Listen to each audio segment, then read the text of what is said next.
History has been made today as the federal government announced the first female Court of Appeal president. Honorable Justice Zainab Bulkachuwa is the first female Court of Appeal president in Nigeria. Nigeria. Female Court of Appeal president has been announced. Honorable Justice Zainab Bulkachuwa is the first female Court of Appeal president in Nigeria, and she will be sworn in. Justice Zainab Bulkachuwa will be sworn in by the Chief Justice of Nigeria, Justice Mariam Aloma Mukhtar, at the Supreme Court on Friday. The office of the President of the Court of Appeal is very tasking and arduous. By this, you are charged to demonstrate purposeful leadership and ensure proper coordination of all the justices and activities of the court.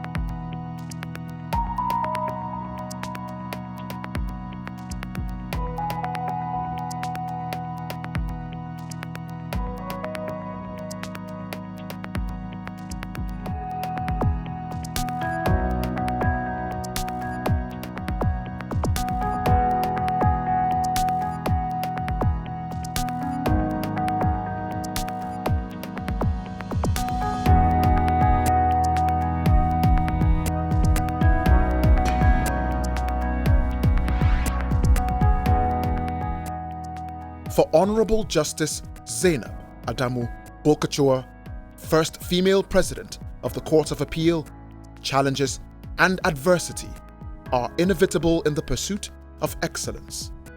Irrespective of where the lines fall, hard work and focus are necessary ingredients for success. Her philosophy can be captured in the quote, "When life gives you lemons, make lemonade. Enjoy some of it, and then sell some to make a profit."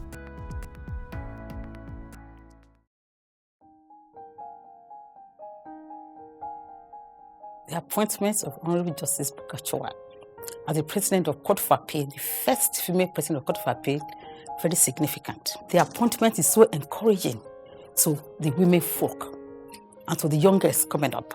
I was in Bauchi at the time, and she called me and told me, I think I was in shock because I can't say what I said at that particular moment. And I held the phone for a few minutes and immediately I dropped it. I started shouting around the house. Bulkachuwa is my 1 year my senior from the advanced level to the university. We are all together in Bayero University. From there, we proceeded to Ibu Zaria.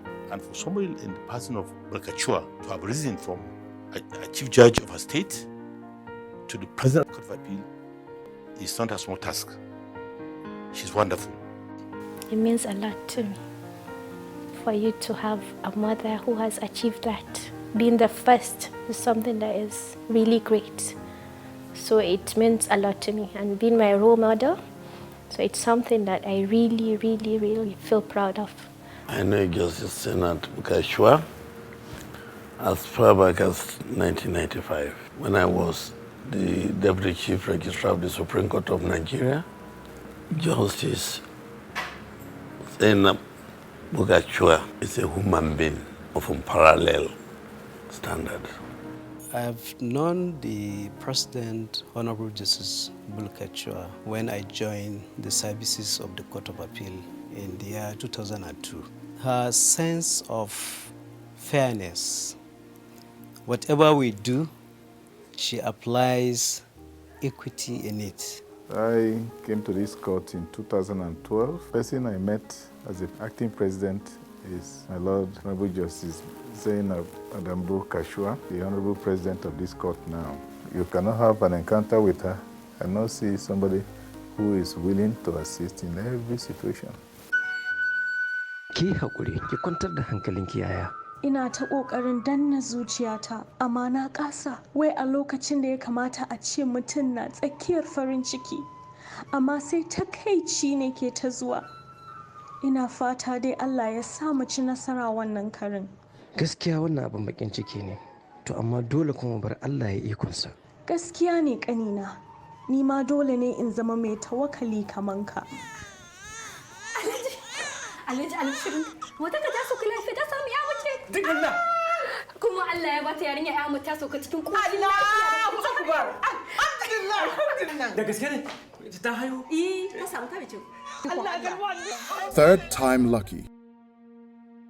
There is perhaps no joy more profound than the birth of a child, and no loss more devastating than the loss of a child. For Alhaji Abubakar Gidado El Nafati, the loss of 2 children in succession had left him and his family in deep grief. Expectations of a newborn had been tempered by a convoluted mix of excitement and anxiety, but total submission to the will of the Almighty had kept them hopeful of being third time lucky. And then came ADDA, gorgeous, hale, and hearty, to break the cycle of anguish and tears. He was loving, very, very loving. He was very understanding. He was somebody you could speak to. Maybe because I wasn't close to my mother, that was why I became close to him. And then as early as I could remember, he used to put me on his shoulders and bring me out. In Bauchi, there was a well by the house where I was born. You know, I think there was a tree then. They used to sit, Abubakar Tafawa Balewa, Aminu Kano, they were all his contemporaries. They used to sit and discuss politics. So it was a pleasure sitting next to him, learning. He got involved in everything. I remembered before my younger ones came along, I was always by his side. He would hold me. He used to call me Zainabiya Baba. I would sit with him. I would talk to him. He was somebody I could relate to at a very, very early age. So I think that was why he was very close to me. I learned my alphabets. I learned Islamic alphabets and the religion and the Quran also he taught me. So it was natural. And then I told you my school in Kaduna was Tudunwada, the National Nigerian Broadcasting Corporation. When he was a staff there, I was very close. So when I finished, when we leave from school, in the morning he would put me in his car, take me to school himself. He had a driver, but he made it a point to take me to school himself, and then after he had dropped me, he'd go to the office. So when I finished, I'd walk across and then be at the NBC. NBC became a home to me.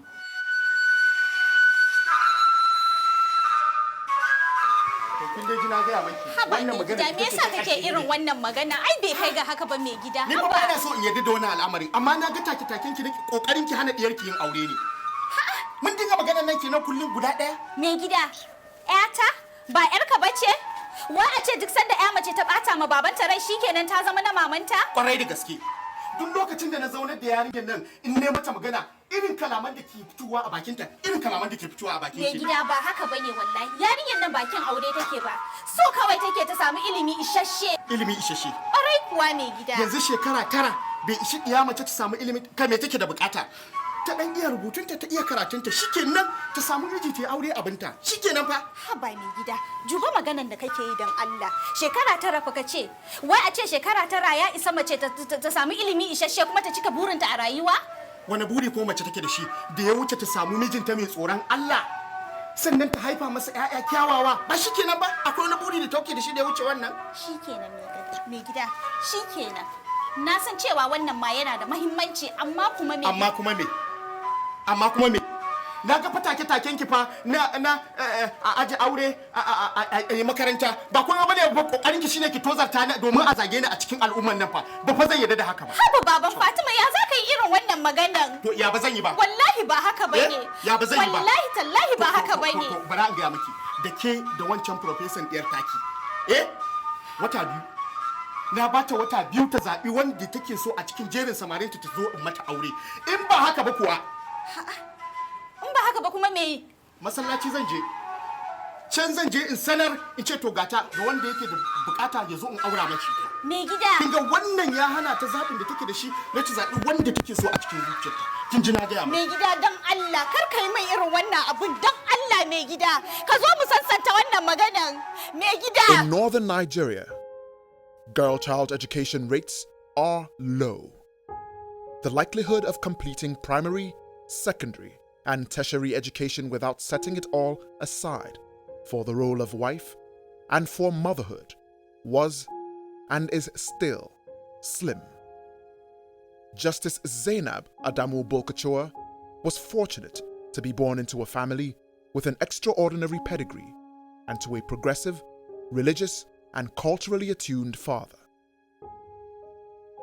I met Zainab 55 years ago in secondary school, Queen Elizabeth School in Ilorin.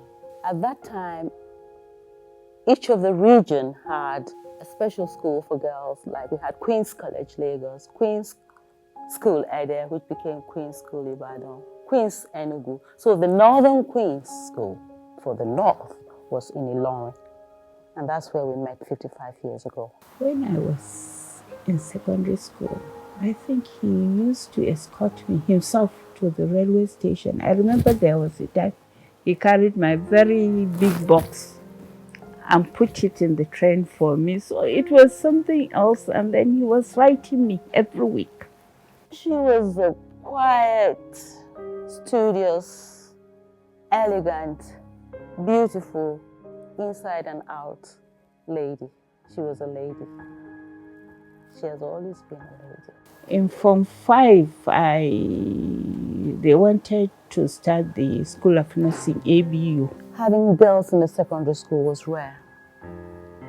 And the late Premier Ahmadu Bello built a school, state-of-the-art school. No expense was spared. They brought middle-class British women to be teachers. Even the school nurse was British. We had everything provided, from pocket money to sanitary towels, everything just to make us stay in school. I registered to be a nurse. I gave my name before I told him. Within 3 days, there was a letter. He sent it by speed mail to tell me that I shouldn't take that examination. He said, with your grades, you can be a doctor. So why should you aspire to be a nurse? Do you know if you start being a nurse, there is no advancement, there is no whatever. So please, talk to me first before you. Now, as for pranks, Zainab and I were quiet and studious, so we didn't play pranks, but we enjoyed the pranks played by others. Yes, that's true. It was only over my schooling that they had a lot of some misunderstanding because he didn't tell him. He wanted me to go to school, but his elder brother was planning for my marriage and that of my mate, his own daughter. My father didn't want it, but he couldn't say no to his elder brother. He just kept quiet. But when I finished my secondary school, he begged me. He said the first time I had not agreed with my brother for you to be married. Now be married. If you get married, I'll talk with your husband. He's my son. I'll make sure that you go back to school. And then when we went to greet him with my late husband in the hospital, he said, I've made him promise me that you are going to continue with your school. Then he was a lecturer, not lecturer, a research assistant at the University of Lagos. So he said, get her an admission. The plan was that we'd be married off in September. But my father died in August. So he said, I will get her an admission into the emergency science school. And then she can continue from there. So he kept to his word. He got me the admission, but my father died in August. I was crying. I sat, I held him. I was crying. He said, Zainab, why are you crying? Are you afraid that I'm going to die? He said, yes. He said, wipe your tears. I'll be there for you and for your children and grandchildren. So don't cry. So he was a very special person.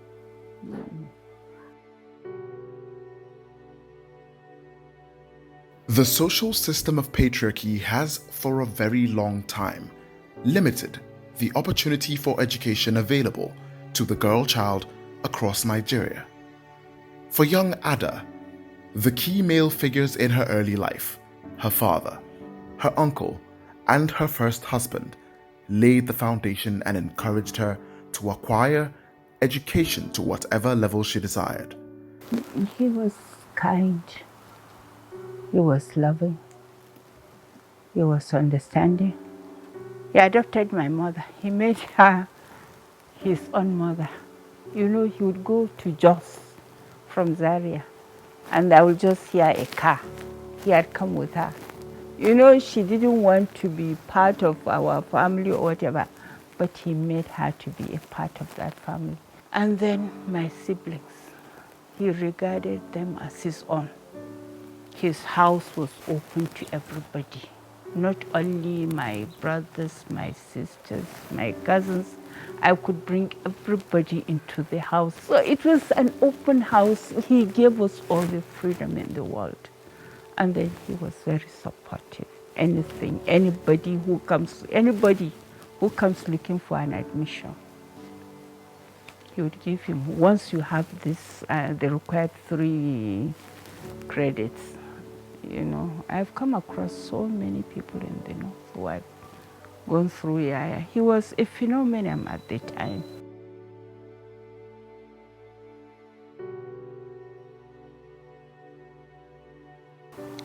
How did it feel? Describe that moment when you lost your late husband. How did it feel? The world stopped. It stopped. You know, I wasn't eating. I wasn't doing anything. And then there was the pregnancy. The whole of Zaria moved to Bauchi because I was in Bauchi. That was where he died. You know, he was, even today, if I should go to Congo and they realize that I was there, they would all come over because he was with everybody. So they were coming in bus lots. When they come, they made me cry. So that was, I couldn't do anything. I couldn't do anything. And he died 1 year after my mother had died. And then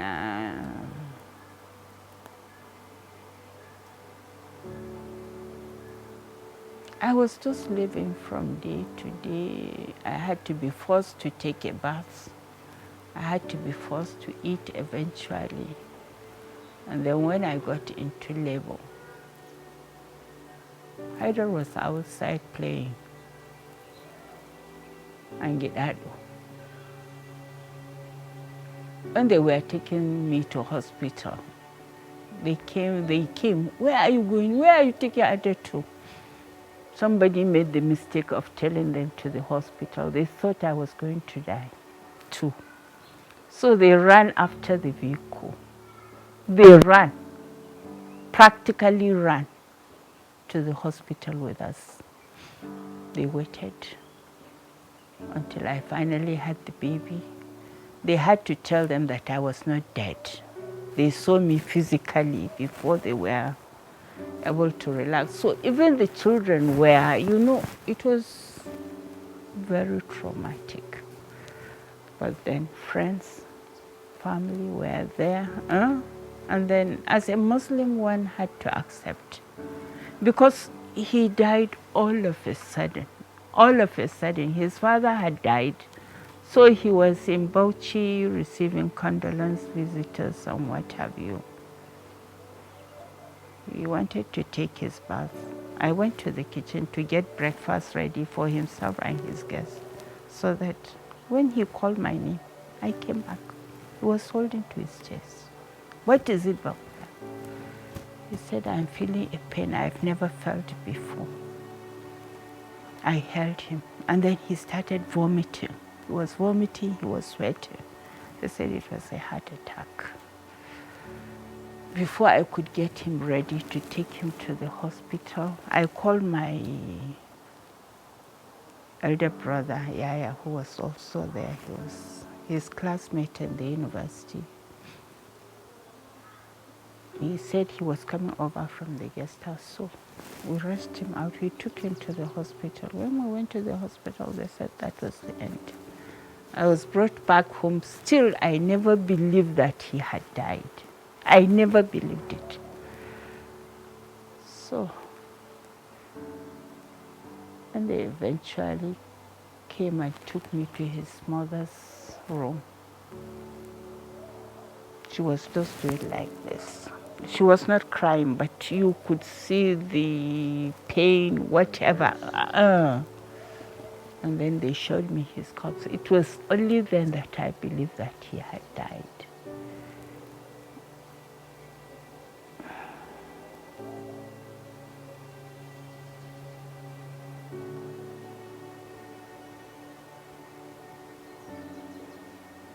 I heard that 3 weeks after him. The family was also there. Sani Abacha was there. He was his friend. He stayed in Bauchi for over 1 week. He oversaw the naming ceremony of Aisha.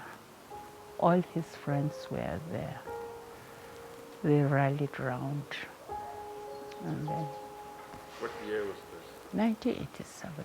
He died on the 22nd of November. I had Aisha on the 13th of December. So that was 1987.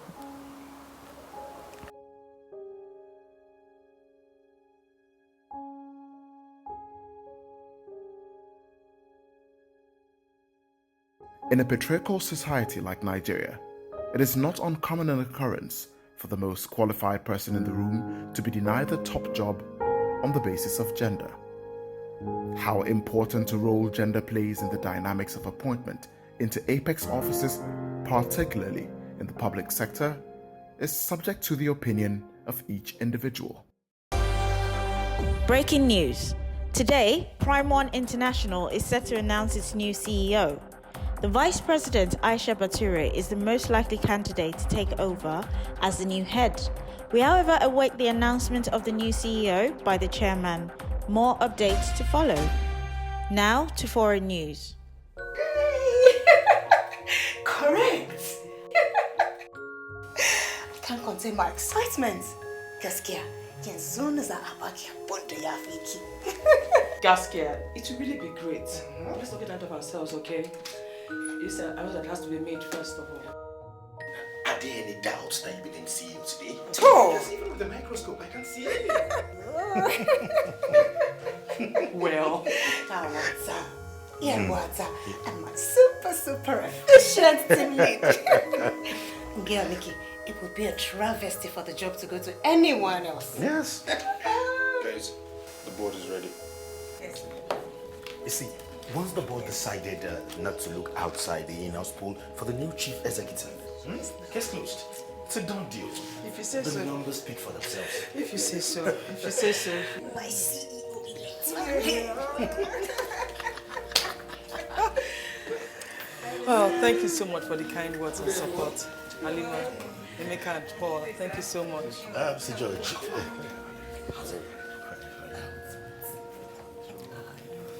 So crazy.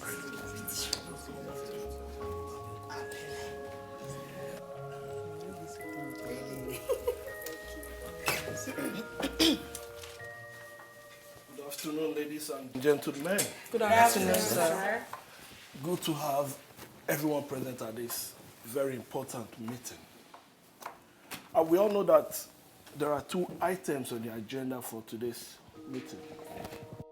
There are the announcement for the choice of the office of the CEO and the discussion and adoption of the expansion plan for next financial year. But without further ado, I'll just go straight into the announcement for the boss choice for the exalted and sensitive office of the CEO. We all know that the company made giant strides in the last 2 years. But the next few years are going to be more critical in the areas of consolidation and expansion. Yes, sir. Therefore, we need a CEO that, would be able to tick all the boxes. Savvy, visionary, dynamic, single-minded, and strong. Even though a few of the candidates were able to fit the bill, but the pick of the board, ladies and gentlemen, is George Agabi. Thank you very much, sir.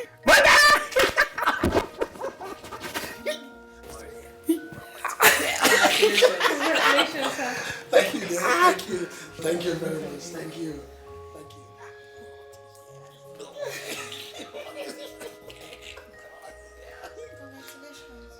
Thank you very much.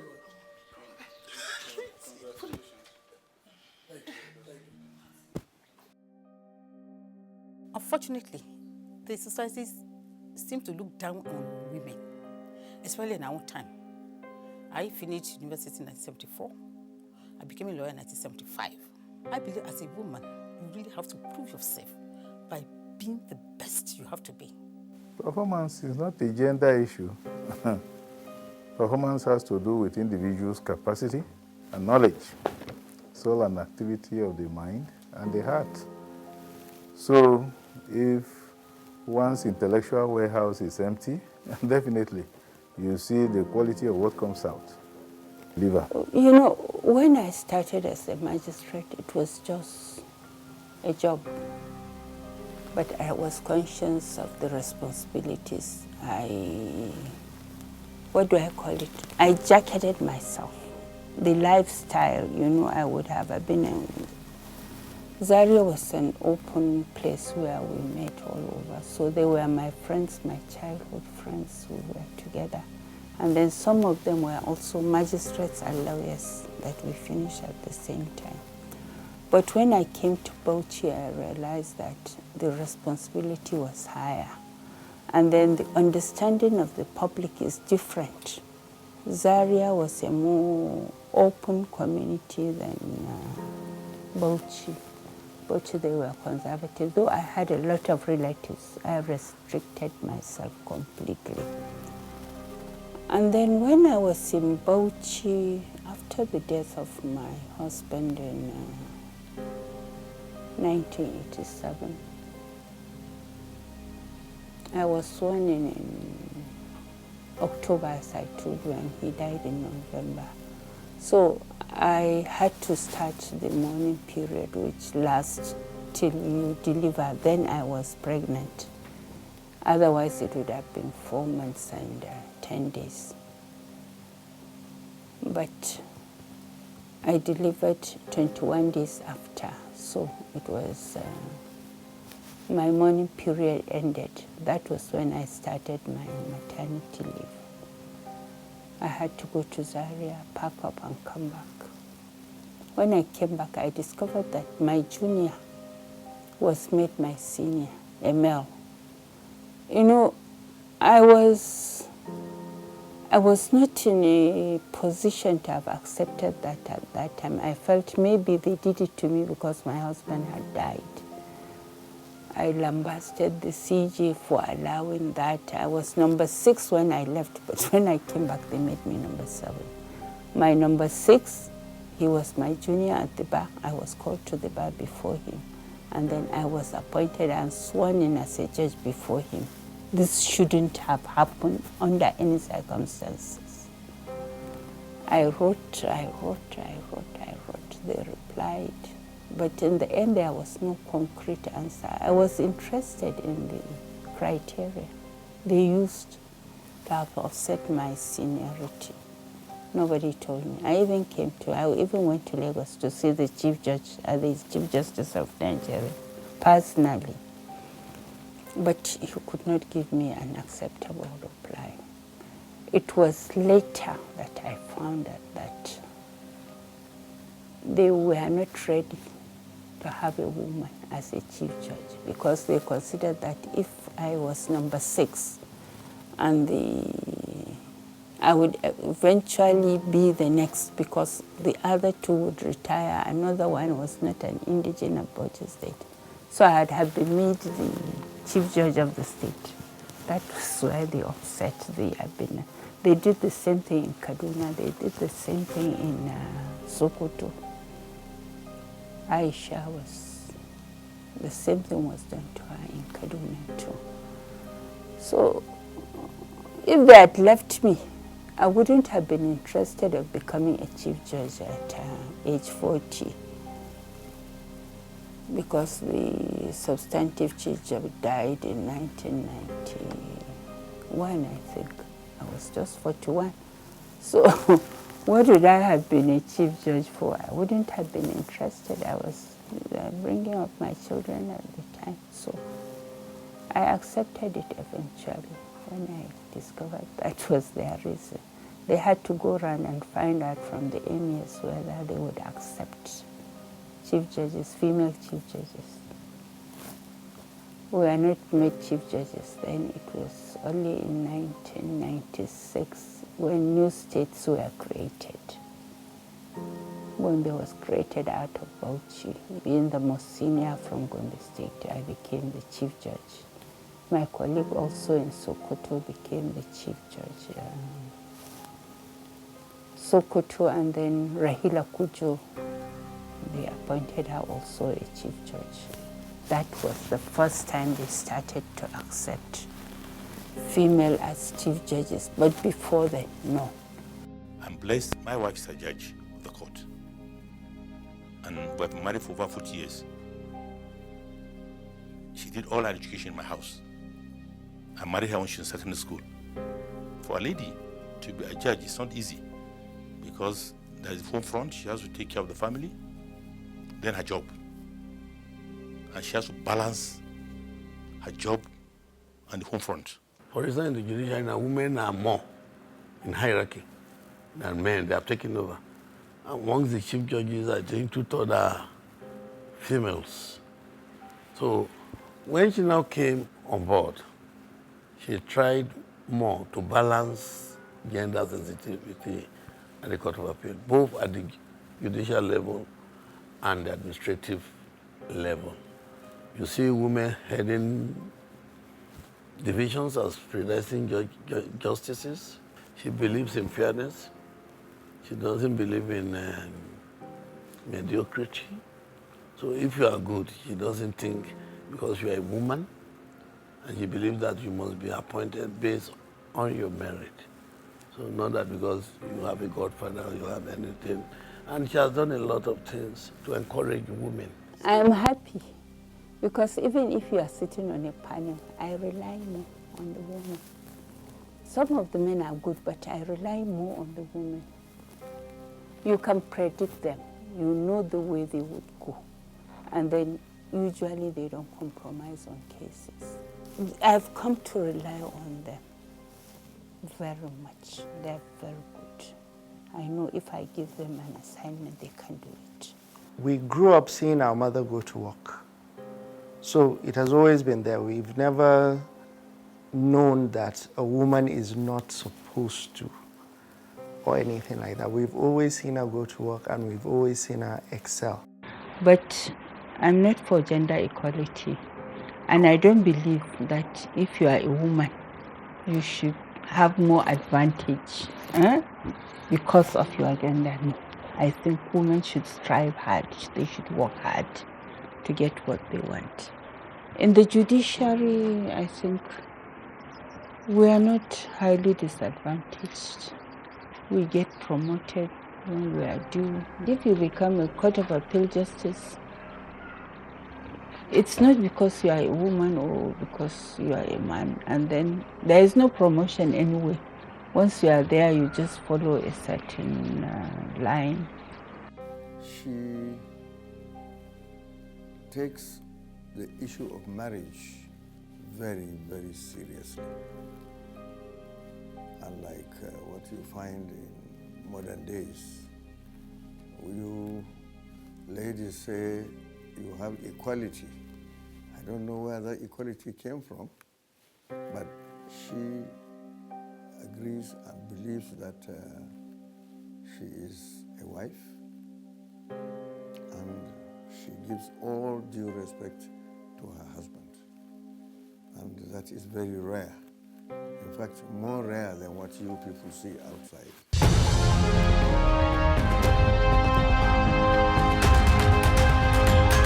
Justice is symbolized by the scales of balance. In Nigeria, as indeed everywhere else, judges are expected to discharge their duties without fear or favor.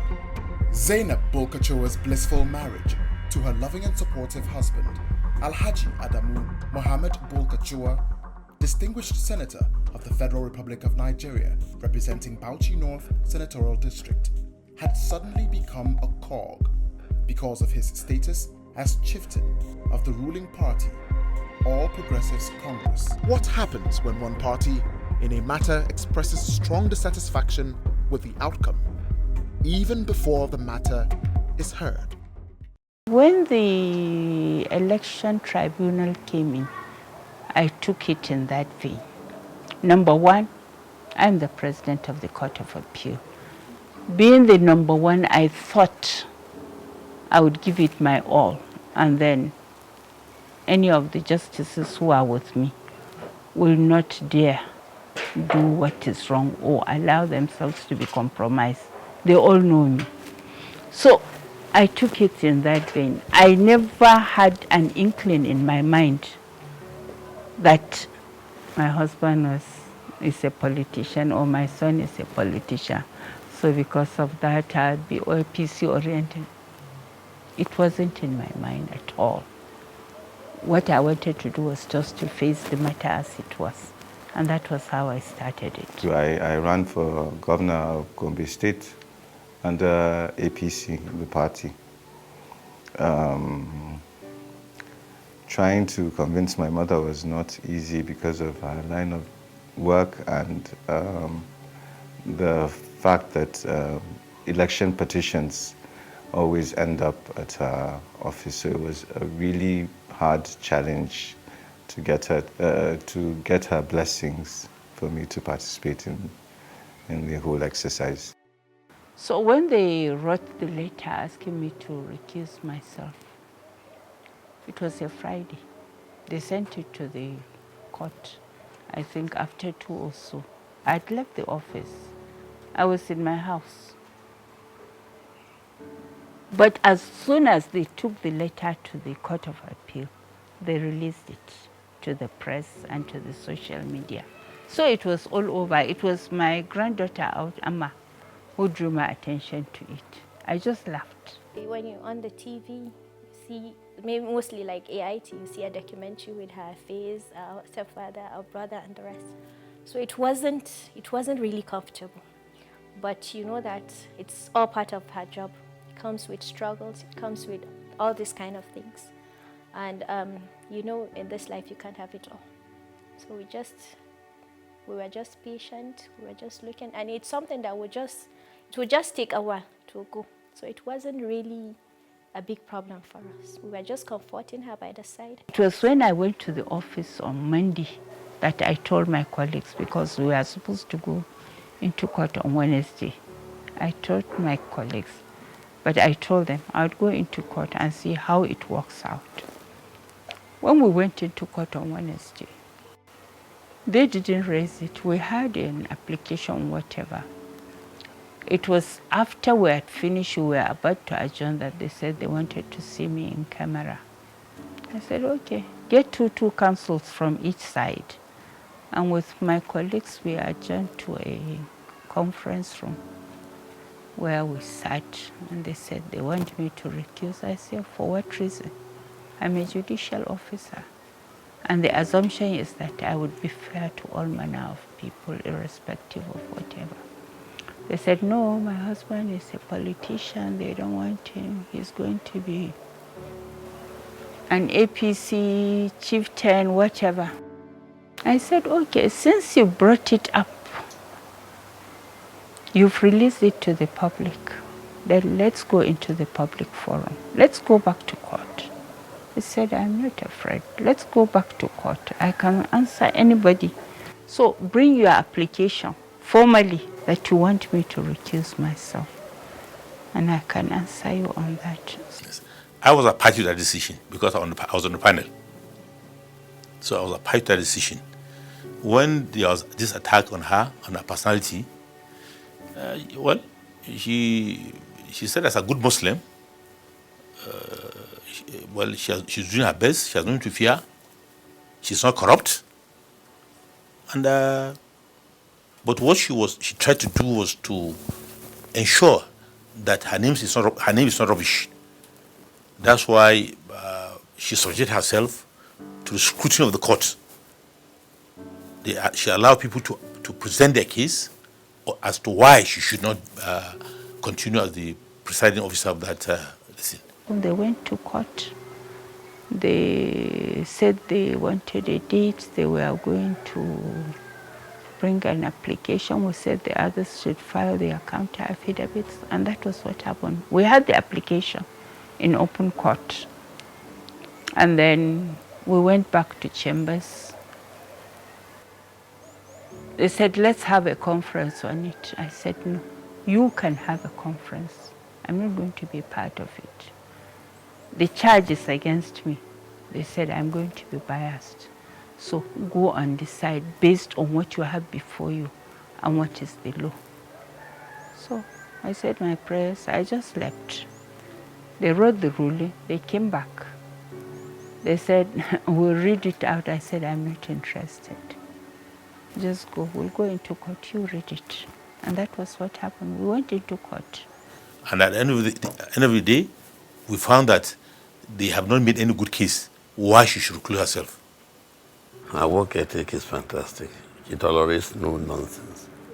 She's a disciplinarian, and speaking for myself, I've never found him wanting in any respect. I've never had anything that amounts to misconduct on her side. I've never had any of blackmail. If I have known her now for 20-something years, going to about 30 years, and I've not found her wanting. They said they had not made enough case for bias. As the law is, if you are going to raise an issue of bias, it would have been after a decision has been made. And then if you are not sure whether the decision was based on what you thought at the bias, that's when you raise it. And you raise it at an appellate court, not at the court of first instance. But despite that, she said, since her integrity has been impugned, the best is to recluse herself. And that was a very good decision she took.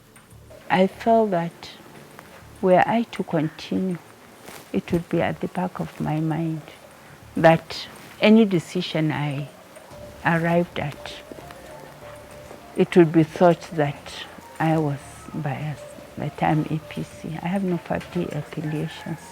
I'm a Nigerian, working for the interests of Nigeria. That's all. By so doing, Honorable Justice Zainab Bulkachuwa reinforced her hard-earned reputation for integrity and laid yet another major marker in the conduct of public officials in Nigeria. One feels bad because one can't answer back. But the most important thing is that your judgments are there. They speak for you. You decide based on what was brought before you.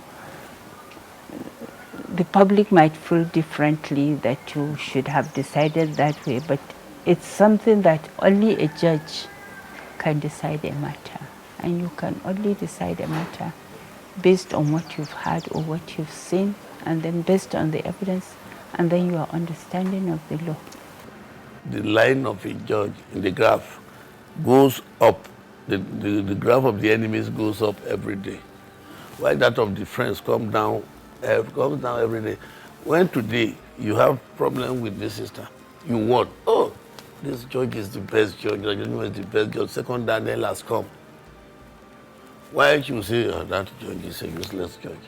Tomorrow you have with another person or with her, he won, it means you lost. Don't mind that judge is a useless judge. Yesterday, you were saying his second name. Today, it's a corrupt. So that is why whoever who wants to be a judge must think twice. I always have this kind of confidence that there's no kind of pressure that she can't handle, because she's never shown anything like that kind of frustration or anything when she gets back. Because I think, in my own opinion, she has had responsibility her whole life. Her whole life.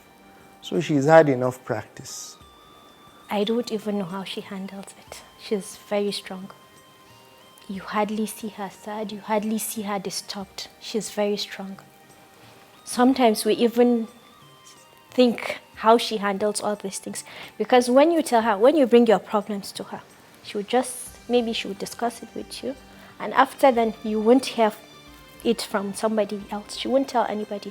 So she has problems maybe in the office, her siblings, her children, all this, but she handles it so well. You see her, she'll be smiling and everything. So sometimes you sit to wonder what kind of person she is. She's very strong. A lot of people, especially from Gombe, they see her as an icon. They see her as somebody they want to be like someday. And it's something that we all look at and say, like, can we ever have that? Can we ever do that? Like, it's so inspiring that it's so overwhelming to see her, how she is, what she has achieved, the successes and everything. And she's just so strong.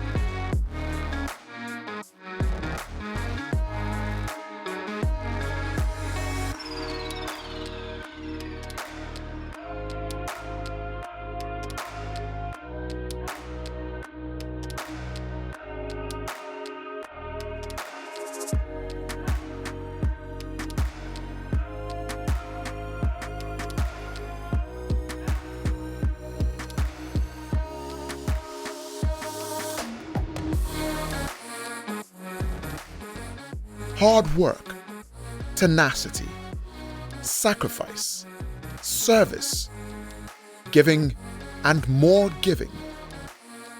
But, enthralling as the story is, the icing remains the quality of Honorable Justice Zainab Bulkachuwa's achievements as President of the Court of Appeal.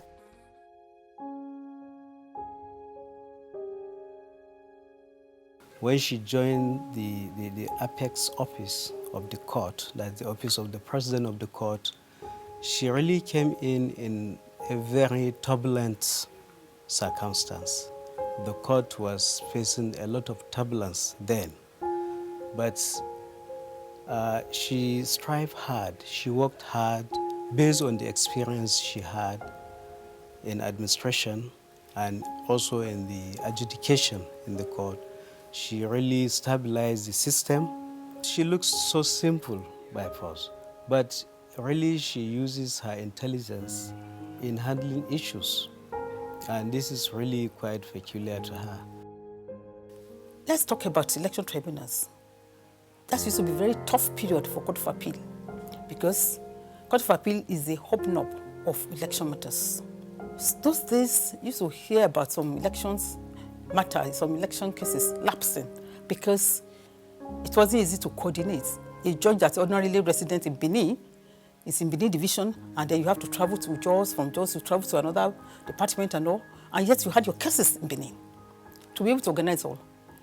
Well, my Lord set up a task force, set up officers to monitor all the elections. There was no single election matter that lapsed. I was manning the the case management, just manually converting files to the computer. I love computers. I love to play with them. And, you know, I'd been doing that since 2013 when I was the head of litigation, because I discovered lawyers were suffering. They will come to court and they don't know the position of their case. You have to spend like weeks looking for their files and all that. So I felt there must be an easier way where you could just click on the computer and everything comes up. So I'm here doing this. I went through all the processes, tried to find a way to make my courts very convenient and comfortable and accessible for lawyers. I didn't know I was being watched. Somehow I found myself in Abuja. Somehow I found myself in Mama's office. And she's telling me, I want you to repeat what you're doing in Benin, in Abuja. The same thing you're doing. We're trying to find how we're going to partner with the e-court system where we have this thing going around all the courts in Nigeria. And since you're already doing something like that in Benin, I want you to do that in Abuja. We just talked generally and I went on my assignment. She had computers supplied to me. She just gave me everything I needed, periodically checking on me and to see how the progress was going. Unlike before, when we had situations when justices were afraid of common laptop. If you give them, they will say, I will leave it for my children or for my grandchildren, my time has passed. They will just put it aside. But now, when she ensures that there is a committee of justices on ICT, there is a department, and also ensure that annually issues of laptops, iPads are changed, are updated, so that encourages the justices. And also the output of the justices that are computer literate is higher than those that are not. Once our cars get old after 4 years, she ensured that every judge his car is replaced. Today, virtually all the judges' houses all over the country are renovated, properly, well furnished. And she creates places for recreation. In Abuja here, we have a badminton court, lawn tennis court. We have here in the headquarters, we have a gymnasium here in the headquarters. She's very particular about the welfare of judges. She's a mother. She's very motherly. Actually, the concept of mediation, you know, is part of alternative dispute resolution. And I guess Mama picked mediation, opposed to arbitration and the other methods because of its friendliness, kind of. It's more like supports win-win situations where the parties get to express themselves. And basically, you have a mediator who does not really, he doesn't intervene. All he does is assist these parties to get to a mutual agreement where it balances everything out. So we're talking about, let's say, the matters we handle at the mediation centers are mostly family-related matters like matrimonial causes, custody, chieftaincy, inheritance, such matters that could actually be simple yet delicate. And you know, the reason this is most times these matters ought not to stay so long in the court, but parties don't really know what, there are no other avenues. You know, it's like litigation seems to be the major, although we have ADDA. So at the appellate level, I guess that came up because of her compassionate nature. Why don't we have these matters like quickly disposed of, like, and also create an avenue where families will not, you know, bring them together. Her focus is how do we resolve breakdown of families? Let's families unite. Let's have people shake hands. Let it be a win-win situation, not one person wins, the other person loses.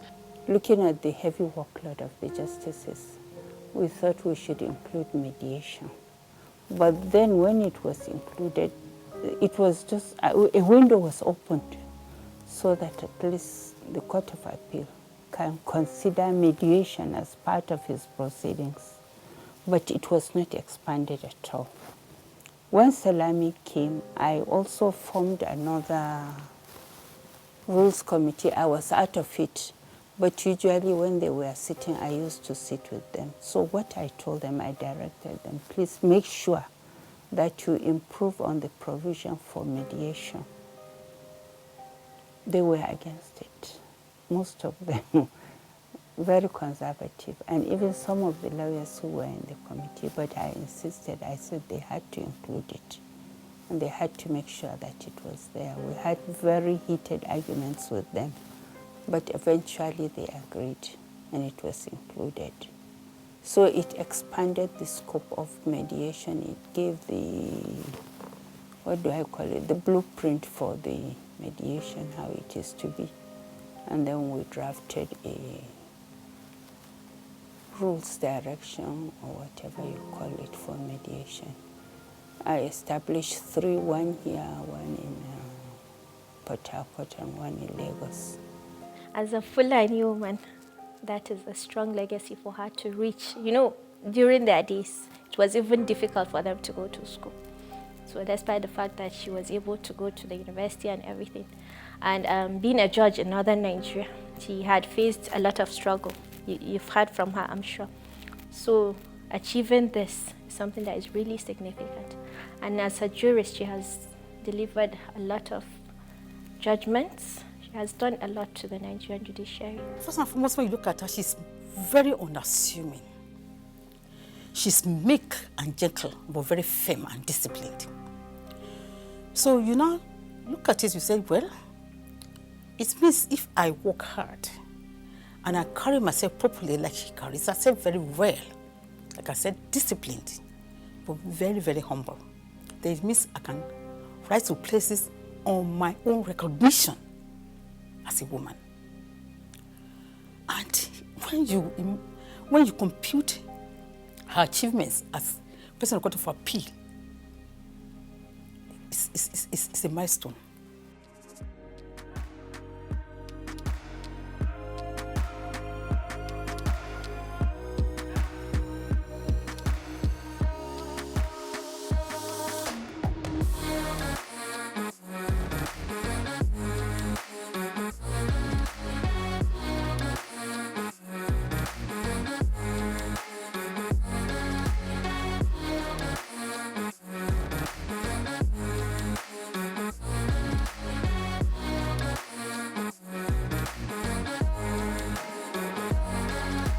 A focus on only the professional side of ADDA would not do, well, justice to such a well-rounded individual. More so when even within her workspace, there is the much admired effortless pendulum swing between Milord and Mama. This is a story about rising above odds and breaking the glass ceiling. Love, family, giving, and more giving. At that time, we had a new presiding justice who just reported, and he needed to be put through with everything going on about the e-court in Benin. And I got a letter to report with immediate effect that the president wanted to see me. And when I got to the office, she said, I asked for someone who could redeem the image of the Court of Appeal, and 8 justices recommended you. I actually was going to tell her, ask for time, because I was in a dilemma. I just want to plead to the motherly side of you if I could just put my PJ through. And then she said, yes, but there's a very sensitive thing going on there now, but so what exactly do you want? And I explained to her, and then she pauses for a while, and she said, you said 1 week. I said, yes, my lord. She said, take 1 week. And tears started flowing out of my eyes. She was like, what is it? I was like, I just felt you were not going to permit me. And at that point, she looked like a mother. Particularly, I want to remember how she handled my son's issue, Chuka, who battled aplastic anemia, and whom I eventually lost on the 31st of December 2019. Whenever I come before Mama, she will endeavor to ask after him, how he's coping, and what is happening to him at any moment. I see her as a very kind woman, and she's also fair and balanced. She's very humane. She's so motherly. You will think that. You see how young she looks? But she has this courage and this air around her that naturally you must respect her like a mother. My mom is the nurturing type. She's so kind in the sense that you can afford to tell her everything. She's so open. She'll not scold you immediately. Like she's very accommodating. She lets you spill everything out like a friend would. I've enjoyed that relationship with my mom throughout my life. There is nothing that I wouldn't tell her, that I can't tell her. I feel very proud because she's an incredible person. You have to emulate her by hearing anything about her. And she's very incredible. Like, I don't know how I'm going to put it, but she's like my guardian angel. So anytime I hear someone talk about her or say something referring to her, I'll be like, that's my grandma.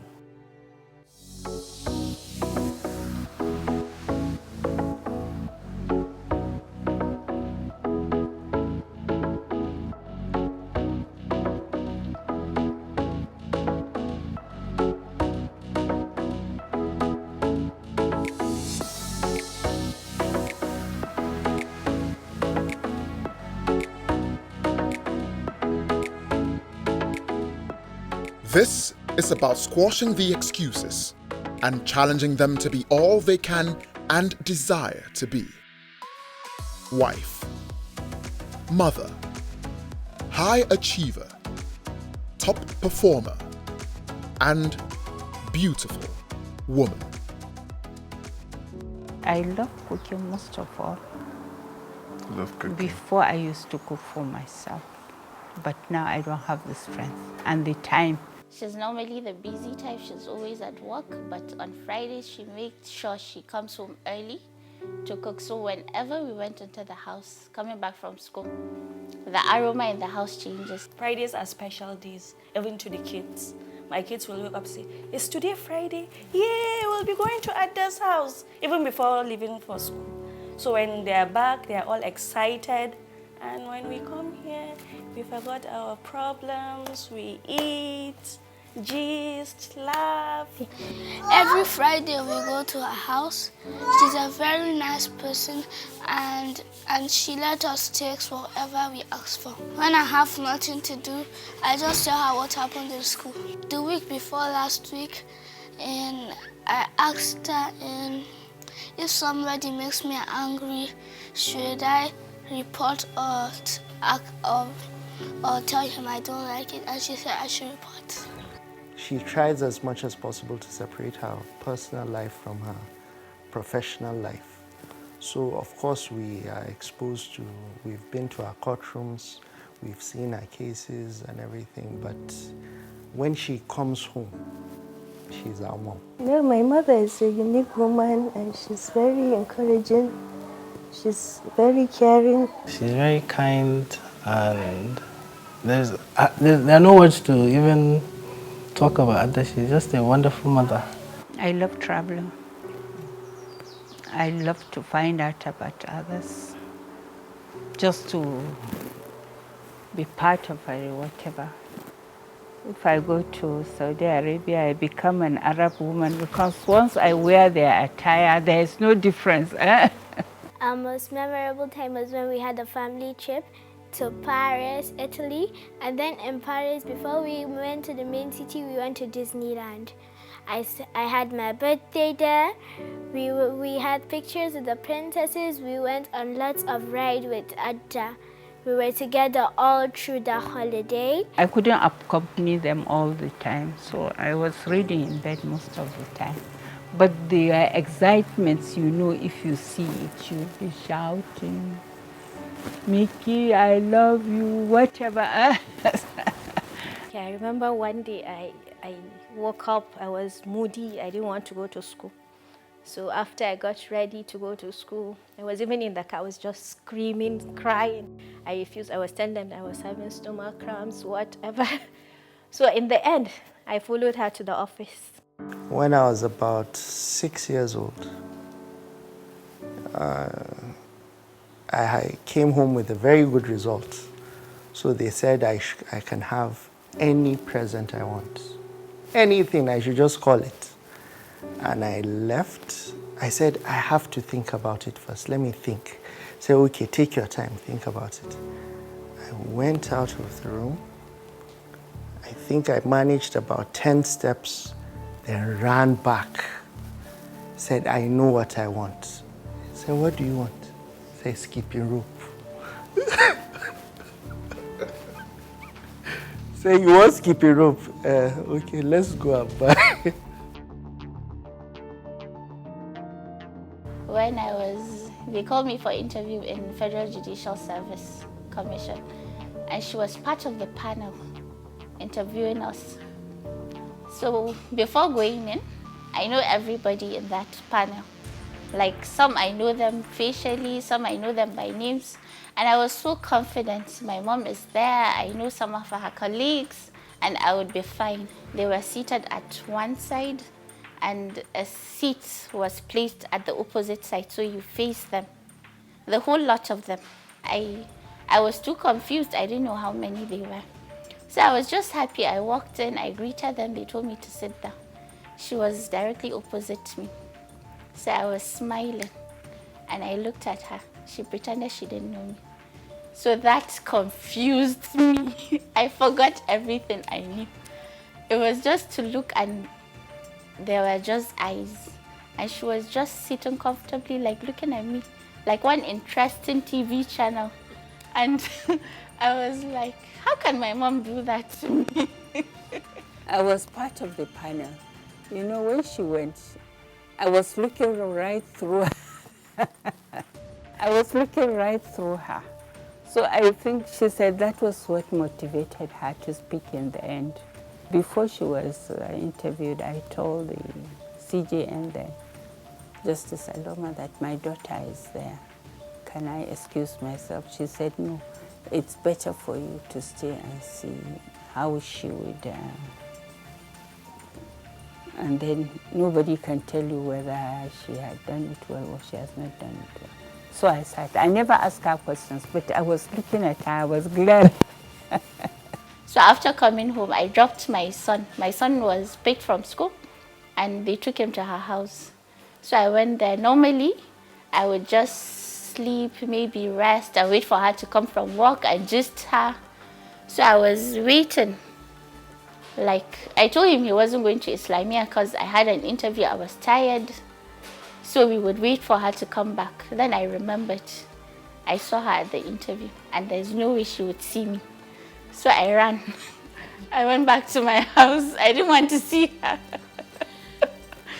So it was after then that I didn't even call her that day because I was just too scared of her.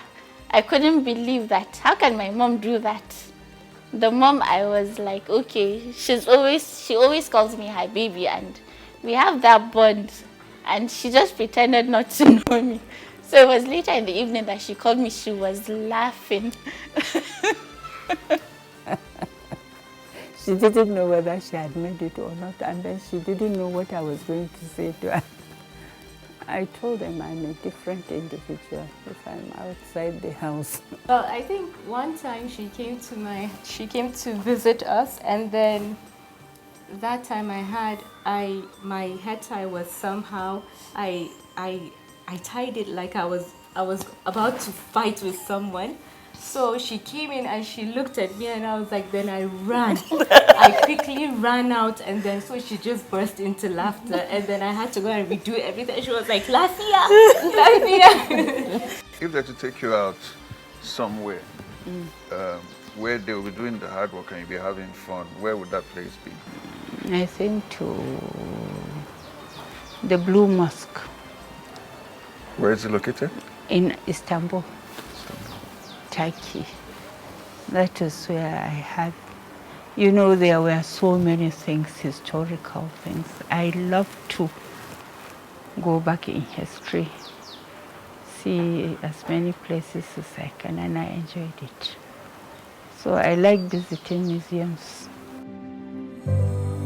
A trailblazer's work is never done. The long-term value of the groundbreaking success of Honorable Justice Zainab Bulkachuwa as celebrated jurist and outstanding President of the Court of Appeal will be cemented by the platform it provides for others to excel. An up-close mentorship session with young female lawyers presents an opportunity to engage the icon, to sip directly from the fountain of knowledge and find renewed vigor in the understanding that truly there are no limits and no excuses.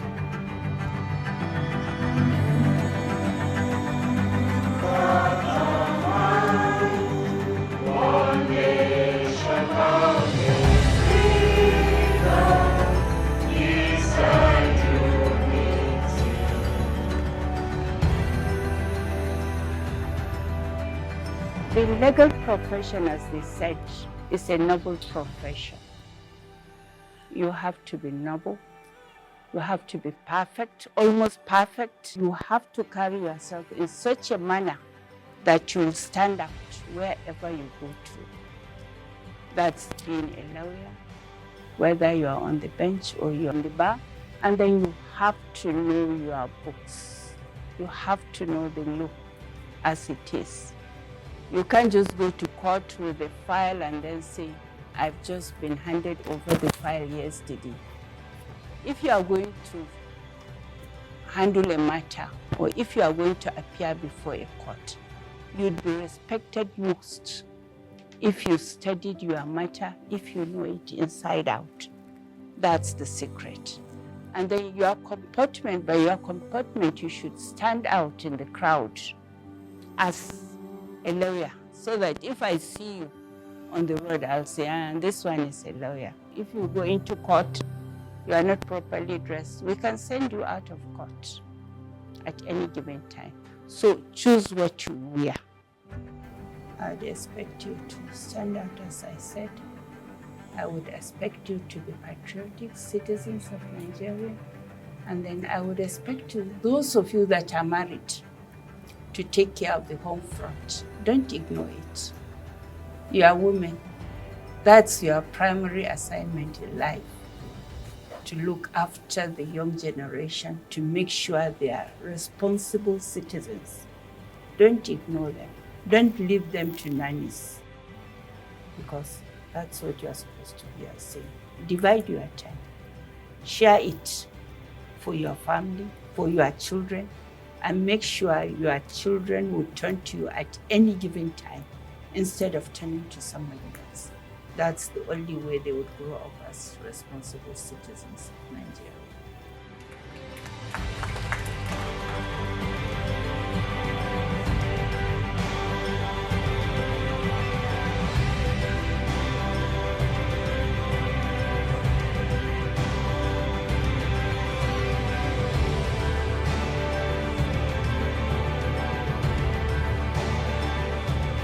So I wish you the best.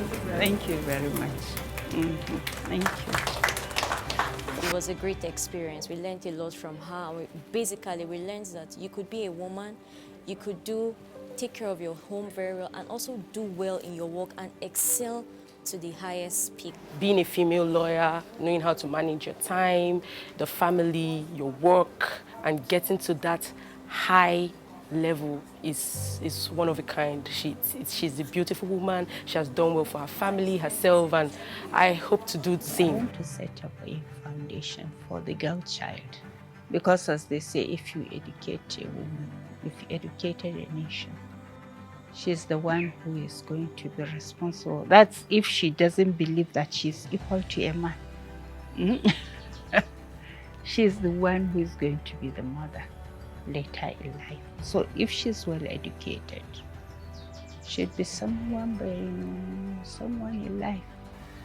That was how I started. I was educated. My peers were all married off at a very early age. Some of them are deceased now, but some of them just ended up as housewives. So if you educate that girl child, doesn't matter from what beginning she is, If she's educated, she can rise high. And then to empower the women in the homes, those who were not opportune to go to school. Empower them, give them something to do, make them useful. That's when they will be useful for the society. Selfless. She's very elegant. She's an incredible person, one of a kind. A dedicated mother to all of us in the court. Mama is likable, approachable, and easy to work with. A great Amazon of her time. Strength and honor are her clothing. She's very caring. Embodiment of humility in fact. Mama is generous. Compassionate. She has integrity. She's a very intelligent person. ADDA is a very wonderful mother. Compassionate, firm, resilient. She's my inspiration. Number one is definitely simplicity. Number two, angel. She's my friend, she's my mother, she's my everything. We wish she has longer time with us. We can try to make her happy for the rest of our lives, but we will never succeed in giving her what she gave us.